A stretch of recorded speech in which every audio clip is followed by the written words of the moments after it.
नाज़रीन IBA test pass कंदड़ PST JST 40+ उम्मीदवार जेको सो कराची प्रेस क्लब ते एहतजाज करे हाणे रेड ज़ोन ॾांहुं वधी रहिया आहिनि। अचो त हुननि सां ॻाल्हि ॿोल कयूं था त हुननि जो छा चवणु आहे।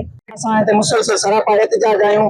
असां 8 ॾींहं अॻु में इहो अल्टीमेट सिंध गवर्नमेंट खे ॾेई चुका आहियूं त असां CM हाउस ॾे मूव कंदासीं, छो जो असां जॾहिं 150 ॾींहं खां पुरमन आहियूं त असां अॼु बि पुरमन रैली जे थ्रू असां CM हाउस वेंदासीं। असांजा साफ़ ऐं सिंपल मुतालबात आहिनि जेके असांजा टाइम पीरियड ज़ाया कयो वियो आहे, उहे 5 महीना वधाए करे जेके बि रहियल उम्मीदवार आहिनि उहे एडजस्ट कया वञनि।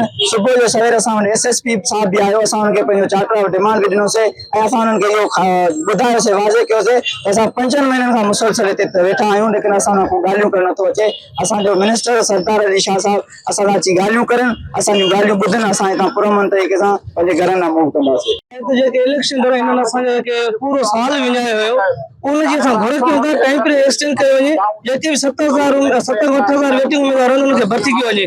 जेकॾहिं असांजे मुतालबात न मञिया विया, असांखे 150 ॾींहं थी विया सिर्फ़ु एहतजाज पुरमन, जेकॾहिं अॼु असांजे मुताबिक़ न विया असां CM हाउस जी तरफ़ हलिया वेंदासीं पुरमन तरीक़े। जेकर असांखे वायलेशन कयो वियो असां पंहिंजे मदद ते को बि CM हाउस जी पहुचंदासीं। हम IBA पास फीमेल कैंडिडेट हैं। हम यहाँ 150 दिनों से बैठे हुए हैं अपने हक के लिए। हम पास कैंडिडेट हैं। हम यहाँ पर हमें अभी तक जॉब नहीं मिली है। बहराए मेहरबानी हमें ऑफर ऑर्डर जारी किया जाए। हमारी मुराद अली शाह साहब से, बिलावल भुट्टो साहब से सबसे दरख्वास्त है कि हमें ऑफर ऑर्डर जारी किया जाए और हमारा हक दिया जाए। पुरमन एहतजाज रहियो आहे ऐं CM साहबनि खे असां इल्तिजा था कयूं ऐं वज़ीर तालीम खे इल्तिजा था कयूं। जॾहिं तव्हां 22, 28, 33 ऐं 35 ते नौकरियूं ॾिनियूं आहिनि त रियल जेके 40+ वारा पास ऐं मार्क्स साईं जेके वेठा आहिनि त उन्हनि खे रोडनि ते वठो था घुमाईंदा। ईअं न कयो, असां तव्हां जा आहियूं, तव्हां असांजा, असांजी पर गोर लहियो ऐं असांजी जेको आहे सो हिते ईअं लावारसनि वांगुरु असांखे न छॾे ॾियो।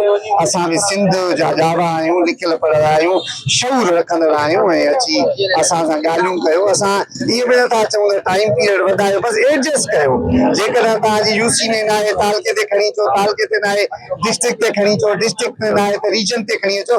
बिल्कुलु कुझु बि थी पए, यानी असांजो हक़ आहे, असांजो इहो मुतालबो आहे त असांखे प्लीज़ असांजी मदद करे असांखे मुक़ररु कयो वञे, असांखे मास्टर मुक़ररु करे आर्डर ॾिना वञनि। हिननि सां ॻाल्हि ॿोल कईसीं। हिननि जो इहो ई चवणु आहे त की हिननि जा जेको आहे सो बार हिननि जा जेके मुतालबा आहिनि उहे रद्द कया पिया वञनि।